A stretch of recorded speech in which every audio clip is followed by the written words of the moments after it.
Ola yange nsoma Bible era gyenzikiririza mu nti kyenkoze n'omukono ogwa ddyo kono tateekeddwa kukimanya.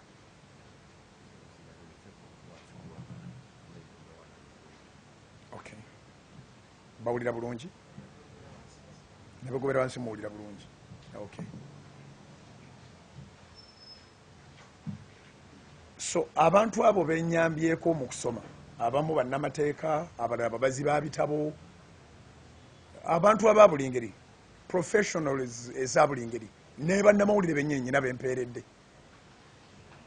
Kale okuwerera kitundu kya bulamu bwange saafuna mukisa kusoma butereevu nga bwe kyali kiteekwa okubeera, so saabulwa amagezi naye saali privileged. Nenkitwala mu nda yange nti ndowooza kambufuule bweyamo bwange Katonda bw'ali nkola obulungi. Bwe naabanga ndabye ali mu bwetaavu obwo nze naamutuusanga gye saatuuka. Mu ngeri eyo n'omwana owange yennyini first born namusomesa emyaka 6 mu King's College e Buddo, Doreen Gift,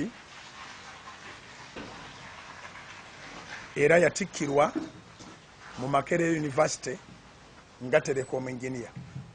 Nina abaana bana mu Teddy. Abaana abo abana omukulu ye Doreen Bujjingo alina emyaka kati atambuza gwa 28.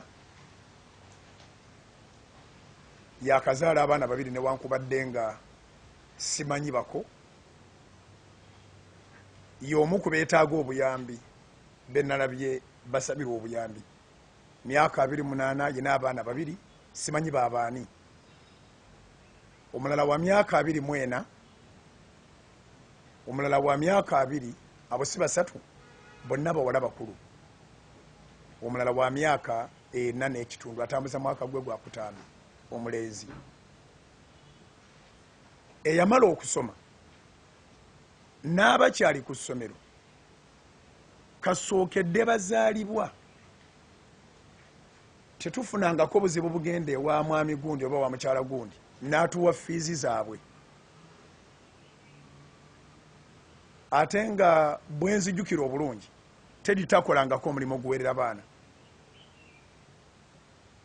Abaana nze mbasasulidde fiizi okuva nga baakatonnya ku nsi okubalabirira okwa buli ngeri okutuusa olwaleero. Era ttaamu ewedde sirinayo ssomero limmanja n'akamu n'akatono. Abaana bennyamba obuyambi tebammanja gye basomera, n'abange sirinayo bbanja. Wabula ttaamu eno sifunanga bank slips zaabwe.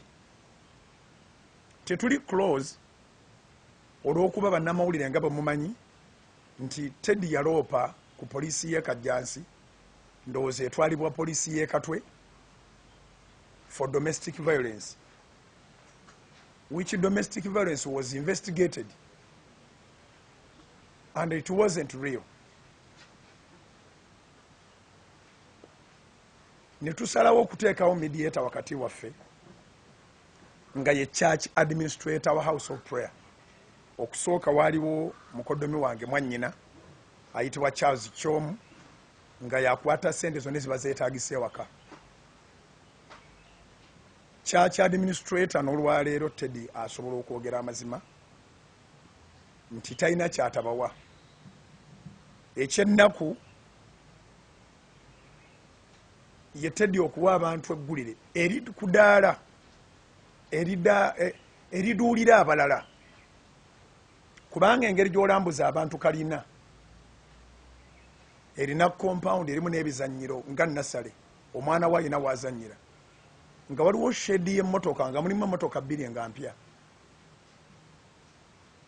nga weetegese bulungi okoze make-up n'onoonya engeri gy'osonda amaziga olabike nti oli bubi, naye nga n'ensi yonna ekulaba toli bubi n'akatono. Mu bufunze abaana mbasasulira bonna. Ku mulundi guno simanyi motives ziri ki okubanga sifunanga bank slips zaabwe, so nga bills endala nzifuna okuyita ewa church administrator. Ewaka awo we mulaba waliwo security egaadingawo. nze kati ntambuza mwaka gwakuna kasookedde nnemererwa nenvaawo.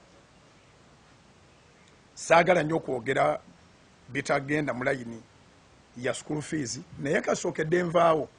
Sirowooza nga lw'omusajja yali aguliddewo emmere, sirowooza nga lw'omusajja yali asasuliddewo amazzi oba amasannyalaze oba okubawa security mu ngeri yonna. Security ekuumawo nga bwe yakuumangawo nga wendi weeri ekuuma, kubanga abaliwo ba muwendo n'okusinga nze, kubanga nze ndi omu, bo bali 5.